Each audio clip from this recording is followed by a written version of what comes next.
I'm the Reverend Curtis Mormon, Senior Pastor of Mount Zion Baptist Church here in Jackson, Tennessee.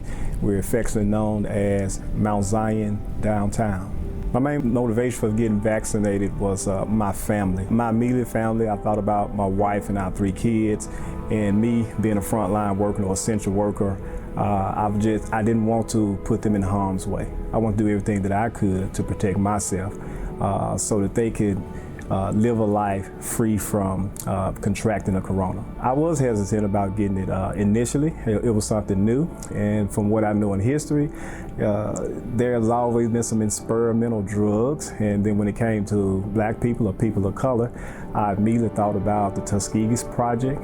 I thought about the sterilization of women, and so I thought about all those things, but I educated myself, and I felt that it was the right thing to do. Once the vaccine came out, people began to get it, and I started seeing the numbers to decline. It made me feel really great about being vaccinated, and it was making community get back to a place where we can mingle with one another again. So ultimately, that was the thing that really made me comfortable with it. We're not able to come in like we used to. We was not in church for over a year, and that is strange and unusual. Fellowship meals, fellowshipping with other churches, we was no longer able to do that.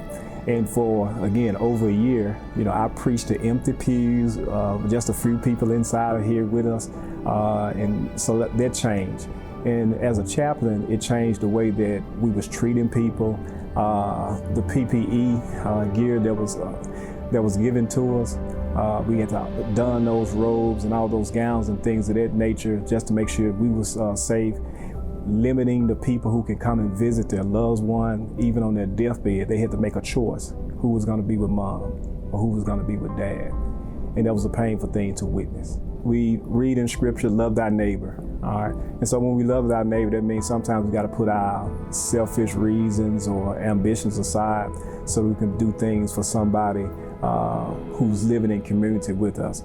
And so pushing that message and saying, hey, let's do whatever we can so we're not putting other people at risk, social distancing, wearing masks, and being vaccinated. For the people who are saying that God will protect them from the virus, I would invite them to read their Bible, search the scripture, and then just look around presently and in the past, and they'll see how God is using people or human to make new discoveries and breakthroughs through science and through medicine in order for us to be safe.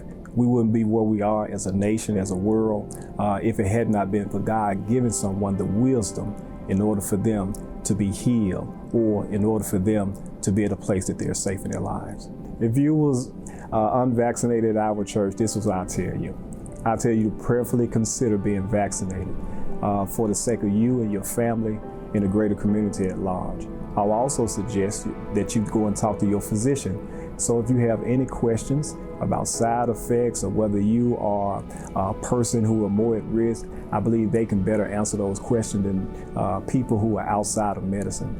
And then thirdly or lastly, what I'll tell you that the more people who get vaccinated, the quicker we can get the pandemic behind us.